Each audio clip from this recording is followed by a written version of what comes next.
Shalom, saya atas nama Sri Yeni Bauk, NIM 10520240005. Di sini saya akan mempresentasikan materi konsep dasar pengertian psikologi kepribadian, tujuan psikologi kepribadian, faktor-faktor yang mempengaruhi pembentukan kepribadian, istilah-istilah terkait kepribadian, karakter, habit, temperamen, ciri, sifat, dan psikologi kepribadian Sigmund Freud. Saya akan menjelaskan konsep dasar pengertian psikologi kepribadian. Jadi, psikologi kepribadian adalah bidang ilmu yang mempelajari kepribadian manusia. Ini berarti mempelajari bagaimana uniknya setiap individu, bagaimana kepribadian terbentuk, dan bagaimana hal itu dapat memengaruhi perilaku, pikiran, dan emosi seseorang. Maksudnya, psikologi kepribadian ini berusaha untuk memahami mengapa setiap orang memiliki cara berpikir, bersikap, dan berperilaku yang berbeda. Bidang ilmu ini juga ingin memahami bagaimana kepribadian berkembang sejak lahir hingga dewasa. Jadi, maksudnya dalam penjelasan saya, kita bisa memahami setiap orang memiliki cara berpikir, bersikap, dan berperilaku yang berbeda. Jadi kalau berbicara tentang bidang ilmu juga ingin memahami bagaimana kepribadian berkembang sejak lahir hingga dewasa. Itu menunjukkan dari diri seseorang, termasuk dari dalam keluarga. Karena dari langkah pertama seseorang itu dari dalam keluarga. Dimana kalau dalam keluarga itu mengajarkan tentang hal-hal yang baik, mungkin dia juga memiliki cara berpikir, bersikap, dan berperilaku yang baik. Tapi ada juga yang dapat memengaruhi. Salah satunya pergaulan. Di dalam suatu lingkungan, itu pasti ada pergaulan. Kalau dia bergaul di lingkungan yang sehat, mungkin cara berpikir, bersikap, dan berperilakunya sangat baik. Tapi kalau dia bergaul atau bergaul di lingkungan yang kurang sehat, mungkin dia punya perilaku, cara berpikir berbeda. Dengan memahami kepribadian, kita dapat memprediksi bagaimana seseorang akan bereaksi dalam situasi tertentu dan bahkan mengembangkan strategi untuk mengatasi masalah psikologis dan meningkatkan kualitas hidup. Jadi menurut saya kalau cara mengatasi masalah itu harus berpikir secara positif dan kurangi pergaulan yang bebas di lingkungan yang contohnya harus jauhkan diri dari lingkungan yang kurang baik, karena dalam pergaulan juga bisa membuat perilaku dan sifat kita itu berbeda.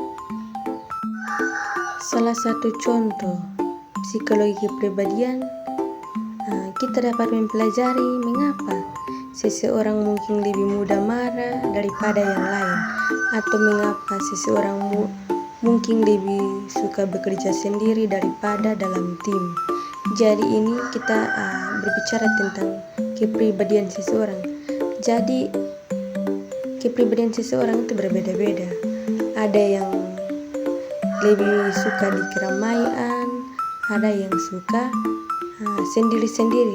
Buat apa itu ada sendiri-sendiri? Jadi bidang ilmu ini juga mempelajari bagaimana pengalaman masa kanak-kanak dapat memengaruhi kepribadian seseorang, atau bagaimana budaya dapat memengaruhi cara seseorang berpikir dan berperilaku. Jadi, tujuan dari psikologi kepribadian adalah untuk memahami uniknya setiap individu dan bagaimana kepribadian memengaruhi perilaku, pikiran, dan emosi mereka atau seseorang. ada tujuan-tujuan. Salah satunya kita dapat memahami keunikan individu. Setiap orang memiliki cara berpikir, bersikap, dan berperilaku yang berbeda. Psikologi kepribadian ingin memahami mengapa hal ini terjadi. Maksudnya dalam tujuan ini membawa kita untuk kita harus memahami keunikan seseorang. Setiap individu yang memiliki perilaku, pikiran yang berbeda-beda. Hal ini berarti mempelajari faktor-faktor yang membentuk kepribadian seperti genetika, pengalaman hidup, budaya, dan pengaruh sosial. Jadi kalau berbicara tentang perilaku seseorang, mungkin seseorang itu dia sukanya menyendiri, ada yang suka keramaian. Jadi kita harus memahami dia punya perilaku dan sikapnya. Dan yang tujuan yang kedua itu kita harus mempelajari perkembangan kepribadian seseorang. Jadi bagaimana kepribadian terbentuk sejak lahir hingga dewasa. Itu juga kita harus mempelajari tentang psikologi kepribadian, mempelajari tahapan perkembangan kepribadian seperti masa kanak-kanak, remaja, dan dewasa. Ini juga mempelajari faktor-faktor yang memengaruhi kepribadian seperti pengalaman traumatis, hubungan keluarga, dan lingkungan sosial. Jadi dalam memprediksi perilaku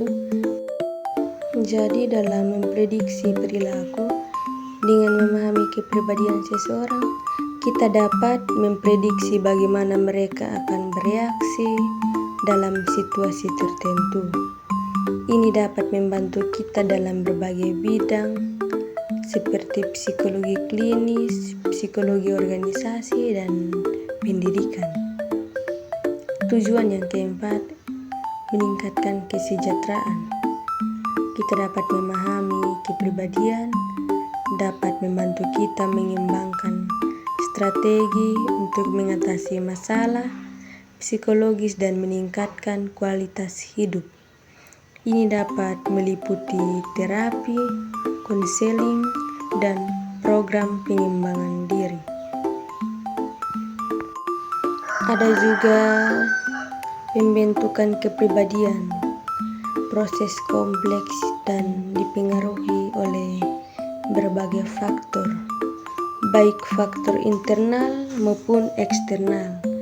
Ada juga beberapa faktor yang memengaruhi pembentukan kepribadian, faktor biologis, genetika, gen memainkan peran penting dalam menentukan temperamen, kecenderungan perilaku, dan bahkan karakteristik fisik yang dapat memengaruhi cara seseorang berinteraksi dengan dunia. Jadi dalam penjelasan ini, dalam perilaku seseorang, cara berperilaku seseorang, dia punya pemikiran, dia punya kepribadian itu berbeda-beda. Jadi kita harus memahami dia punya cara berperilaku atau cara berinteraksi dengan sesama. Yang berikut itu fisiologi, sistem saraf, hormon, dan struktur otak yang berperan dalam membentuk kepribadian. Misalnya orang dengan tingkat serotonin yang rendah mungkin lebih rentan terhadap depresi dan kecemasan. Jadi dalam penjelasan ini mungkin menjelaskan seseorang mungkin dalam pembicaraan ada yang dia punya daya ingat berbeda, banyak penjelasannya itu berbeda. Dia punya cara tanggapi ada yang cepat dan ada yang lambat. Itu dari cara tadi dalam penjelasan itu struktur otak juga berperan dalam membentuk kepribadian. Jadi dia punya tingkatnya atau perbuatannya itu masing-masing berbeda. Yang berikut temperamen, aspek bawaan dari kepribadian yang memengaruhi respon emosi dan aktivitas seseorang. Yang berikut faktor lingkungan. Faktor lingkungan dalam keluarga adalah pengaruh utama dan pembentukan kepribadian. Jadi dalam keluarga itu faktor yang pertama dan utama dari dalam keluarga itu adalah pengaruh utama dan pengaruh kepribadian. Cara orang tua membesarkan kita, nilai-nilai yang ditanamkan dalam keluarga dan hubungan dalam keluarga, semuanya itu memengaruhi perkembangan kepribadian kita sebagai anak-anak. Yang kedua itu faktor lingkungan dalam budaya, membentuk nilai-nilai keyakinan, norma dan perilaku yang diterima dalam suatu masyarakat. Budaya dapat mempengaruhi cara seseorang berpikir, merasa, dan berperilaku. Yang berikut pengalaman hidup. Pengalaman hidup baik positif maupun negatif dapat membentuk kepribadian. Misalnya pengalaman traumatis dapat menyebabkan perubahan perilaku, sedangkan pengalaman positif dapat meningkatkan rasa percaya diri.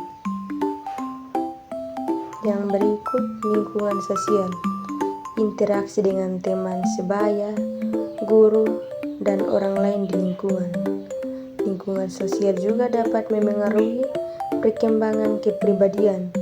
Pengaruh teman sebaya khususnya dapat sangat kuat selama masa remaja.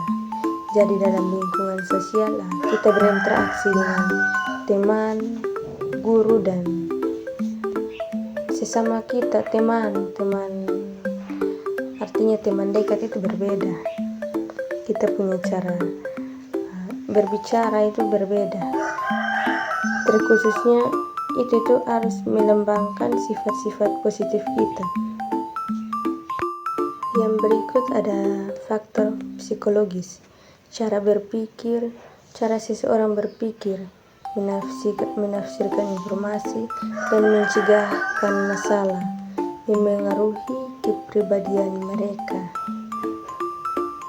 Yang berikut cara seseorang merasakan dan mengekspresikan emosi, memengaruhi perilaku dan hubungan mereka dengan orang lain. Ada motivasi tujuan dan apresiasi seseorang memengaruhi cara mereka bertindak dan berinteraksi dengan dunia. Jadi dalam pembentukan kepribadian seseorang itu kompleks yang berkelanjutan yang dipengaruhi oleh berbagai faktor. Itu faktor-faktor apa yang sudah dijelaskan di atas itu ini saling berinteraksi dan memengaruhi satu sama lain dan membentuk kepribadian seseorang. Dengan memahami faktor-faktor tersebut, kita dapat lebih memahami bagaimana kepribadian seseorang terbentuk dan mengapa mereka berperilaku seperti yang mereka lakukan. Ada beberapa istilah penting terkait dengan kepribadian. Yang pertama itu kepribadian. Kepribadian merupakan pola unik dari perilaku, pikiran, dan emosi seseorang yang relatif stabil dan konsisten dari waktu ke waktu. Ini adalah gambaran keseluruhan dari siapa seseorang, termasuk cara mereka berpikir, merasakan, dan berinteraksi dengan dunia. Yang kedua, karakter. Karakter merupakan aspek moral dan etika dari kepribadian yang mencerminkan nilai-nilai dan prinsip. Hal itu bisa berupa kebiasaan baik seperti berolahraga secara teratur atau kebiasaan buruk seperti merokok. Temperamen merupakan aspek bawaan dari kepribadian yang memengaruhi emosi, dan aktivitas seseorang. Ini adalah kecenderungan bawaan untuk bereaksi dengan cara tertentu terhadap rangsangan. Ciri merupakan aspek khas yang membedakan seseorang dari orang lain. Ini bisa berupa sifat fisik seperti warna mata atau sifat kepribadian seperti rasa humor. Sifat merupakan kecenderungan perilaku yang relatif, stabil dan konsisten.